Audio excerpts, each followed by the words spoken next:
പരിശുദ്ധ പരമ ദിവ്യകാരുണ്യമേ, എന്നേരവും ആരാധനയും സ്തുതിയും പുകഴ്ചയും ഉണ്ടായിരിക്കട്ടെ. പരിശുദ്ധ പരമ ദിവ്യകാരുണ്യമേ, എന്നേരവും ആരാധനയും സ്തുതിയും പുകഴ്ചയും ഉണ്ടായിരിക്കട്ടെ. പരിശുദ്ധ പരമ ദിവ്യകാരുണ്യമേ, എന്നേരവും ആരാധനയും സ്തുതിയും പുകഴ്ചയും ഉണ്ടായിരിക്കട്ടെ.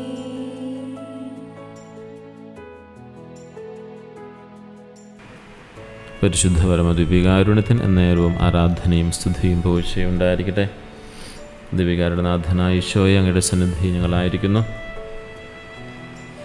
അങ്ങയുടെ സജീവ സാന്നിധ്യത്തിന് മുമ്പിൽ ഞങ്ങളെ പരിപൂർണമായി സമർപ്പിക്കുന്നു. അങ്ങയുടെ സ്നേഹത്തിൻ്റെ ആഴം ഞങ്ങൾക്ക് മനസ്സിലാക്കുവാനും വലിയ കരുതൽ ഞങ്ങളുടെ ഹൃദയങ്ങളിൽ അനുഭവിക്കുവാനും ഈ സമയം ഞങ്ങളെ അനുഗ്രഹിക്കണമേ. ഈശോയെ നന്ദി, ഈശോയെ സ്തുതി, ഈശോയെ ആരാധന. നന്ദി. പ്രിയ സഹോദരങ്ങളെ, ഇന്ന് വിശുദ്ധ ഗ്രന്ഥത്തിലെ ജെറമ്യാ പ്രവാചകൻ്റെ പുസ്തകം 29-ാം അധ്യായം 11-ാം വാക്യം നമുക്ക് ധ്യാന വിഷയമാക്കാം. നിങ്ങളെക്കുറിച്ചുള്ള പദ്ധതി എൻ്റെ മനസ്സിലുണ്ട്, അത് നിങ്ങളുടെ നാശത്തിനുള്ളതല്ല, ക്ഷേമത്തിനുള്ളതാണ്. നിങ്ങൾക്ക് പ്രത്യാശ നിറഭരമായ ഭാവി നൽകുന്ന പദ്ധതിയാണ്. കർത്താവാണ് ഇത് അരുളി ചെയ്യുന്നത്. ഈ വചനം നമ്മോട് പറയുന്നത് ദൈവം നമ്മെ മറന്നിട്ടില്ല എന്ന് തന്നെയാണ്. പലപ്പോഴും നമ്മുടെ ജീവിതത്തിൽ പലരും നമ്മുടെ കാര്യങ്ങൾ മറക്കുന്നു എന്നതിൽ നമുക്ക് സങ്കടമുണ്ടാകാറുണ്ട്. നമ്മെ തന്നെ മറക്കുന്നു, നമ്മുടെ കാര്യങ്ങൾ മറക്കുന്നു. ചിലരൊക്കെ ആണെങ്കിൽ അവരുടെ ബർത്ത്ഡേ ഓർത്തില്ല, അല്ലെങ്കിൽ അവരുടെ പ്രധാന ദിവസങ്ങൾ ഓർത്തില്ല എന്നൊക്കെ പറഞ്ഞ് പലപ്പോഴും മറന്നുപോയി എന്നതിൻ്റെ പേരിൽ ധാരാളം വേദനിക്കുന്ന മനുഷ്യരാണ്. അവിടെയാണ് തമ്പുരാൻ്റെ വചനം നമ്മോട് പറയുന്നത്, നിന്നെക്കുറിച്ച് എനിക്കൊരു പദ്ധതിയുണ്ട്. ദൈവം തന്നെ നമ്മെ മറന്നിട്ടില്ല എന്നതിൻ്റെ ഏറ്റവും വലിയൊരു തെളിവാണ്. പലപ്പോഴും നമ്മുടെ ജീവിതത്തിൽ തിരിച്ചടികളുണ്ടാകുമ്പോൾ, അല്ലെങ്കിൽ നമ്മൾ ഉദ്ദേശിച്ചതുപോലെ കാര്യങ്ങൾ മുന്നോട്ട് പോകാതെ വരുമ്പോൾ നമ്മുടെ മനസ്സിൽ ഉണ്ടാകുന്നൊരു ചിന്തയാണ്, ദൈവം എന്നെ ഉപേക്ഷിച്ചോ? അതൊരു സ്വാഭാവികമായൊരു സാധാരണ മനുഷ്യൻ്റെ ചിന്തയാണ്. എന്നാൽ എത്ര ഇരുളടഞ്ഞ സാഹചര്യങ്ങളിലും ദൈവം നമുക്ക് ആ ഒരു ശുഭഭാവി ഒരുക്കി വച്ചിട്ടുണ്ട് എന്ന് ജെറമ്യാ പ്രവാചകന്റെ പുസ്തകം 29:11 നമ്മെ ഓർമ്മപ്പെടുത്തുകയാണ്. നമ്മുടെ ജീവിതത്തിലെ ഓരോ ചെറിയ കാര്യവും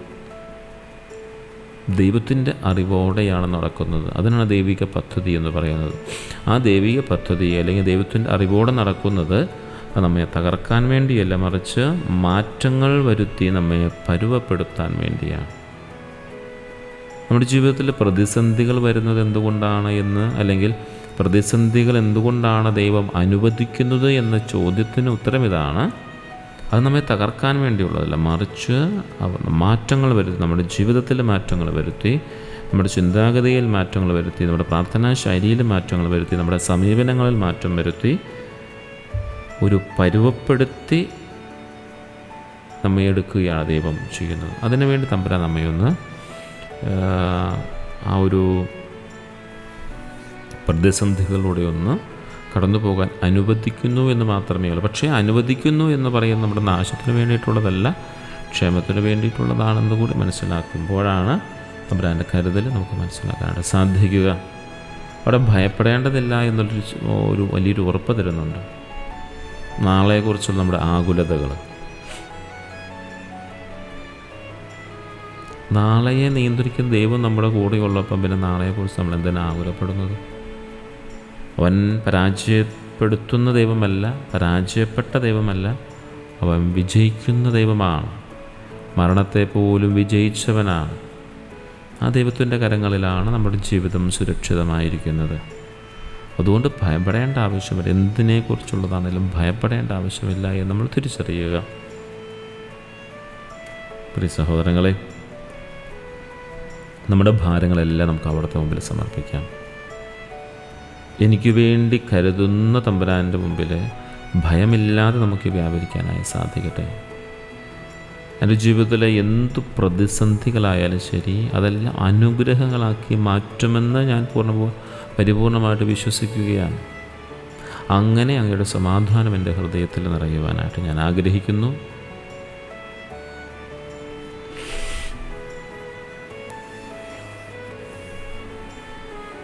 ഒരു നിമിഷം നമുക്ക് പ്രാർത്ഥിക്കാം. കർത്താവേ, ജീവിത സാഹചര്യങ്ങളിൽ തളർന്നുപോയ എൻ്റെ മനസ്സിനെ അവിടുന്ന് തൊടയണമേ എന്ന് പ്രാർത്ഥിക്കാം. ദീപികാരുടെ നാഥൻ നമ്മുടെ മുമ്പിൽ വരിക്കുന്നതിന് വേണ്ടി തന്നെയാണ്. പല സാഹചര്യങ്ങളിൽ നമ്മൾ തളർന്നു പോകാറുണ്ട്. നമ്മുടെ മനസ്സ് തകർന്ന് തരിപ്പണമാകാറുണ്ട്. ഇനി മുന്നോട്ട് പോകാൻ സാധിക്കില്ല എന്ന് വിചാരിച്ച് അതുപോലെ തകർന്നു പോകുന്ന സമയങ്ങൾ നമ്മുടെ അനുസന്നദ്ധിയിരിക്കുമ്പോൾ അവിടെ നമ്മെ സ്പർശിക്കും. ആ ഒരു സ്പർശനം, ആ ഒരു തൊടല്, ഒരു പുതിയ തുടക്കം നമുക്ക് നൽകുകയാണ്. ഈശോയോട് നമുക്ക് പ്രാർത്ഥിക്കും. ഈശോയെ, എൻ്റെ മനസ്സിനെ നീ സ്പർശിക്കണമേ, ഒരു പുതിയ തുടക്കം നീ എനിക്ക് നൽകണമേ എന്ന് പ്രാർത്ഥിക്കാം. വഴിമുട്ടി നിൽക്കുന്ന ഇടങ്ങളിൽ പുതിയ വഴികൾ തുറക്കുന്നതിന് വേണ്ടി ഈശോയെ ഞങ്ങൾ പ്രാർത്ഥിക്കുന്നു. അങ്ങയുടെ വാഗ്ദാനങ്ങളെ വിശ്വസിക്കുവാനും ഉറച്ചു നിൽക്കുവാനും എനിക്ക് കൃപ നൽകണമേ. പ്രത്യാശയുടെ പ്രകാശമായി അവിടുന്ന് എന്നിൽ ജ്വലിക്കണമേ. കർത്താവേ, തമ്പുരാൻ്റെ വലിയ കൃപയ്ക്കായിട്ട് ഞാൻ പ്രാർത്ഥിക്കുന്നു. ഈശോയെ, കൃപയായിരിക്കണമേ. കൂടുതൽ കൂടുതൽ കൃപകൾ എൻ്റെ ജീവിതത്തിൽ നീ നൽകണമേ. പ്രിയ സഹോദരങ്ങളെ,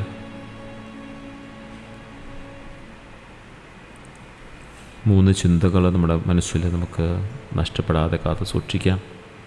നമ്മൾ ഒറ്റയ്ക്കല്ല, നമ്മെ നയിക്കുന്നത് പ്രപഞ്ചനാഥനായ ഈശോയാണ്. ഇന്നത്തെ നിങ്ങളുടെ കണ്ണുനീർ നാളത്തെ ചിരിക്കാനുള്ള വിത്താണ് എന്ന് കരുതുക. 3, വാതിലുകൾ അടയുമ്പോൾ ദൈവം പുതിയ ജാലകങ്ങൾ തുറക്കുന്നുവെന്ന് മനസ്സിലാക്കുക. ഈശോയെ, എൻ്റെ ആകുലതകളെ ഞാൻ അങ്ങയുടെ സന്നിധിയിൽ വയ്ക്കുന്നു. അങ്ങയുടെ പദ്ധതികളിൽ വിശ്വസിക്കുവാനുള്ള കരുത്ത് എനിക്ക് നൽകണമേ. എനിക്കൊരു ശുഭഭാവിയുണ്ടെന്ന വാഗ്ദാനം എൻ്റെ ഹൃദയത്തിൽ പ്രത്യാശ നിറയ്ക്കട്ടെ. ആമേൻ. ഈശോയെ നന്ദി, ഈശോയെ ആരാധന, ഈശോയെ സ്തുതി.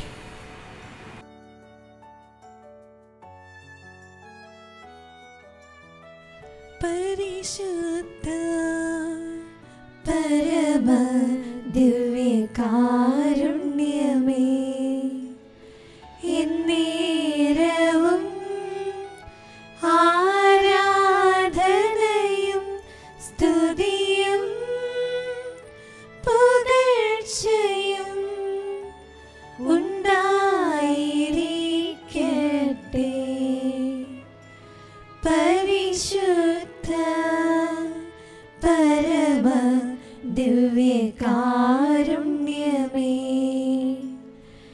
എന്നേരവും ആരാധനയും സ്തുതിയും പുകഴ്ചയും ഉണ്ടായിരിക്കട്ടെ. പരിശുദ്ധ പരമ ദിവ്യകാരുണ്യമേ, എന്നേരവും ആരാധനയും സ്തുതിയും പുകഴ്ചയും ഉണ്ടായിരിക്കട്ടെ.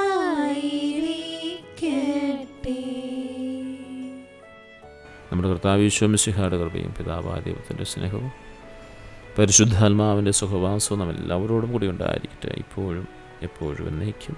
ആമേൻ.